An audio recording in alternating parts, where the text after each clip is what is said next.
The Male Couple, How Relationships Develop, David P. McWhirter, MD, Andrew M. Mattison, MSW, PhD, Chapter 2, A Way to View Change, Stages of Relationships. A relationship is the product of a union of two individuals. Like a child, it develops its own unique identity as it grows and is cared for and watched over by parents who live with it. But, unlike a child, the relationship as it grows becomes a third partner, the living container in which the two individuals face each other through the flow of life. At times, the relationship offers shelter and solace. At times, it is a trap and a drain of individual resources. Always, it changes as it develops. Sometimes, when it does not function well, it troubles its partners, or it troubles its parents. Like their anxious counterparts consulting a pediatrician, each man may feel he has failed, is inadequate, or is flawed in some way. Often the answer is that the relationship is going through an uncomfortable growth phase, or it may have developed a normal common malady from which it can be helped to recover more quickly.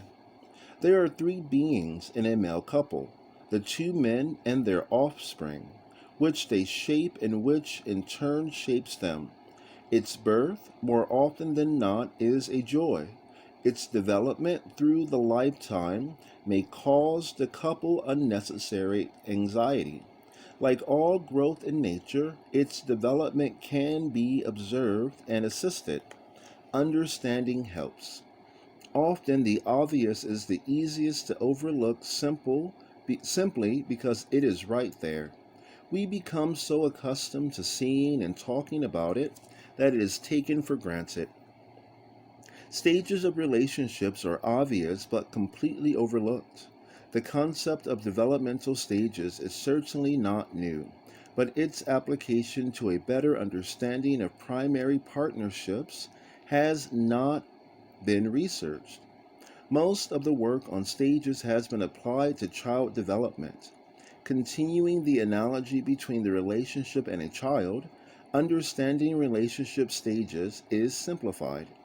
In 1946, when Dr. Benjamin Spock popularized the developmental psychologist's discoveries of the stages of childhood, suddenly millions of rebellious, difficult 2-year-olds became acceptable and even cute because they were passing through a developmental stage labeled the terrible twos. Spock introduced a new sanity and calmness into child rearing by assigning characteristics, behaviors, and physical growth patterns to specific time periods or stages. These observations were not new to most of Spock's audience, but the common sense, easy to understand way he packaged the information normalized many of the changes of infancy that previously had provoked so much anxiety in parents. Couple relationships also move through a series of developmental stages, each with its own characteristics, problems, and associated tasks. Although not as clear-cut as the stages of childhood and adult experience, relationship stages are nonetheless identifiable. This chapter and the next 6 will tell the story of the stages. Before beginning, however, remember the warnings in the introduction. This presentation is a tentative formulation derived from data collected from 156 couples, mostly white, middle class, and from the same geographic area. What we are offering is a way to view the male couples in this study that may be applicable to others.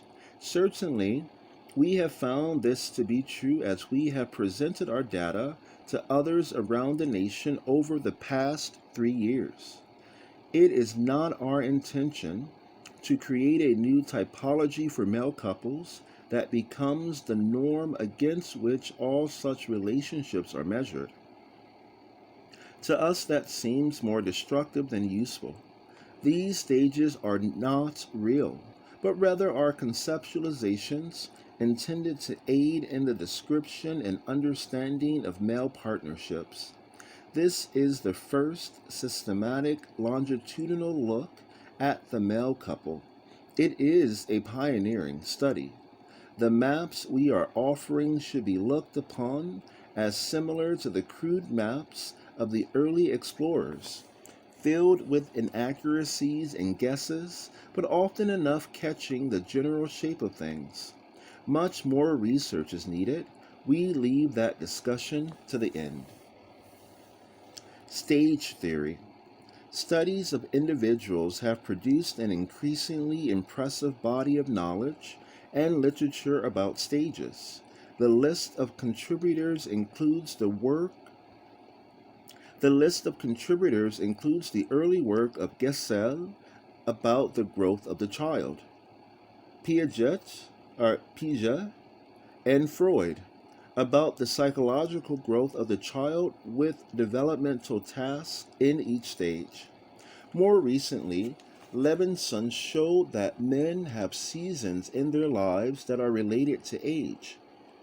Gould's work was popularized by Sheehy in passages, and Vaillant has added to our ideas about adult staging. Most of the theoretical formulations arising from these studies propose linear, step-by-step stages, one preceding the other, one necessarily building on the other.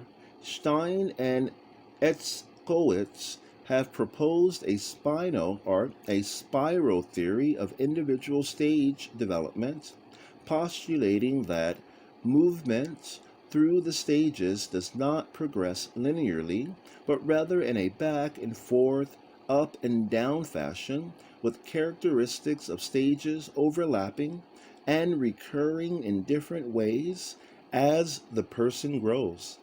If the proposed spiral is visualized as a horizontal rather than vertical spiral, like a big spring lying on its side, this idea is applicable to our understanding of relationship stages. In the sociological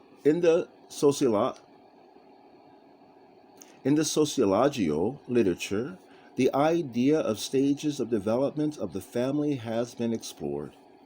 Family staging usually is seen as dependent upon certain life milestones, such as the birth of children, beginning of school, children leaving the home, and so forth. Campbell published a theoretical and clinical work on the stages of intimate male-female relationships, and McCusick proposed a model for counseling male couples, including 3 phases of development. Other than these few references, we have not found any work that looks at relationships in stages as this study proposes. Overview of stages. Serendipity played a great role in our discovery of the obvious relationship stages. We have been working with the accumulated data for many weeks, puzzling over how to integrate them. We were walking along the beach one afternoon talking about a solution when the idea of passing through various stages was mentioned. It was a eureka experience. We rushed back to spend the next 20 uninterrupted hours re-evaluating the interviews and extracting the theme words from each. By listing the often repeated themes and then clustering them according to time periods, we arrived at our first crude list of characteristics and stages. Since that first insight, the stages have gone through many refinements, and we recognize that there will be more to come. The time intervals selected for each stage are rough guidelines. Each couple is unique, Most couples, however, do share some characteristics of each stage. There are 6 stages, each with a time frame and a name that describes what happens in that stage. The 4 characteristics listed for each stage describe the major components of that stage. Each relationship stage has many more characteristics than the 4 listed, but these were the ones reported most frequently by our participants. There are no good or bad characteristics, and often those from one stage become the building blocks for those in other stages.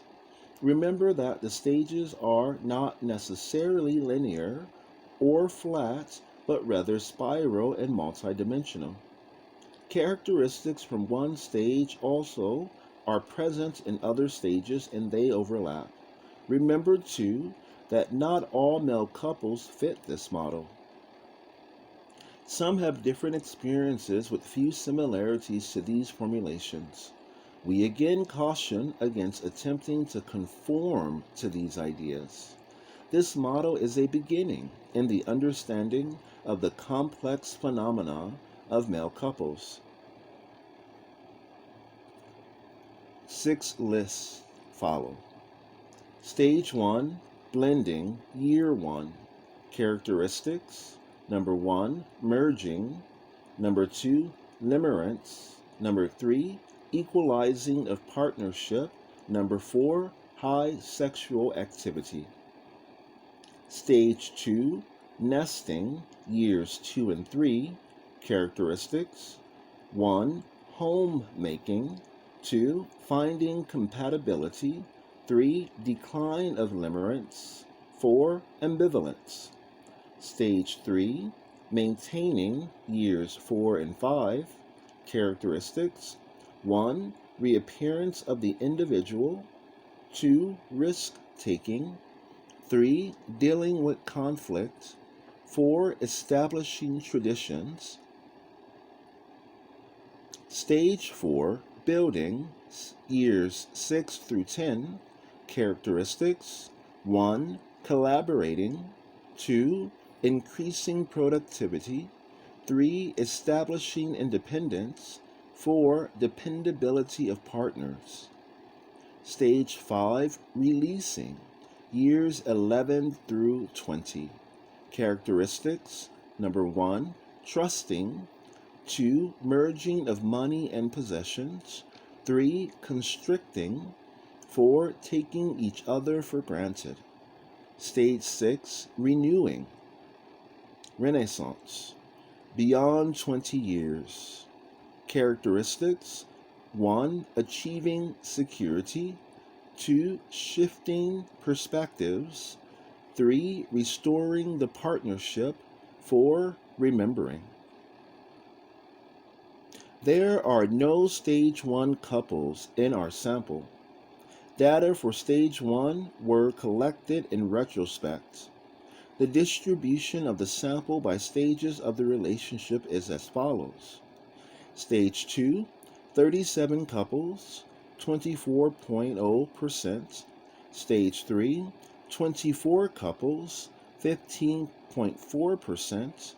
Stage 4, 46 couples, 29.5%. Stage 5, 29 couples, 18.6%. Stage 6, 20 couples, 12.8%. Table 1 displays these figures. The average length of the relationships is 8.9 years. The median, however, is just over 5 years. This means that half of the couples in the sample have been together less than 5 years, and the other half have been together more than 5 years. Table 1, length of time in relationships. Years 1 to 2, the number of couples are 21. 2 to 3, 16. 3 to 4, 12. 4 to 5, 12. 5 to 10 years, 46 couples. 10 to 15 years, 17 couples, 15 to 20 years, 12, 20 to 25 years, 6, 25 to 30 years, 6, 30 to 35 years, 5, 35 to 37 years, length of time in relationship, 3 couples. Number of couples equals 156. The mean equals 8.9 years. The median equals 5.0 years. Stage 2, 37, and we've gone through the percentages already. Some factors affecting staging. As with any developing entity, a relationship can be influenced and altered by many factors. Each partner brings a unique set of past experiences. These can alter the way in which stages and characteristics form. For instance, couples with a wide disparity in ages from a few years up to 20 years or more may experience stages differently. Some of these couples pass through the early stages more quickly and smoothly, probably as a result of the older partner providing some stability and guidance to the younger man. Diversity of previous relationship experiences can have positive and negative effects. 3 or 4 previous painful experiences can slow down relationship stages, while past good experiences can provide useful lessons for facilitating stages in the new pairing. Past marriages can have ramifications for staging, especially if the formerly married partner expects to pattern his new male-male relationship after heterosexual couples. Couples with widely different backgrounds, whether religious, ethnic, or socioeconomic, can bring very different values and expectations to the new relationship. Again, the effects can be positive or negative.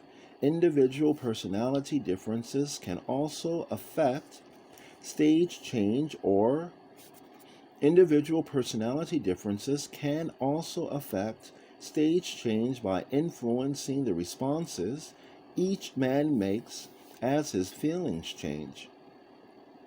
This is especially true of how each individual deals with growing intimacy. Too much anxiety about it can retard the movement, while a great freedom to establish intimacy may move it onward more rapidly. Stage discrepancy between partners is one of the most common influences on stage movement. When one partner moves more rapidly or more slowly through a stage than the other, stage development becomes discrepant.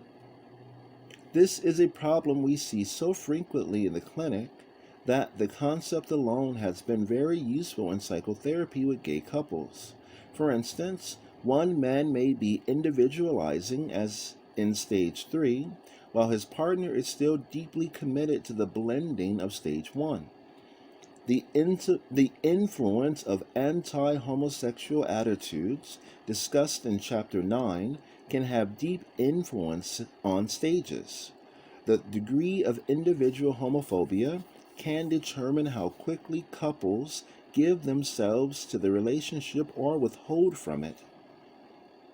How much and how equally partners are out of the closet can assist or impede stage changes. See Chapter 9. These are but a few of the influences affecting stages. This is not intended to be an exhaustive list, but rather an indication of how complex the concept really is. Summary. Recognizing that these relationships have a life and history of their own was the key to finding the patterns of relationship stages. We took the findings and developed a model that would explain them to others in a useful way. We believe that stages of relationship is a new and helpful way to view changes, difficulties experienced in relationships, sometimes have been misunderstood and thought to be flaws within the individuals or defects in the relationships. In reality, they are often nothing more than the terrible twos or the feisty fives.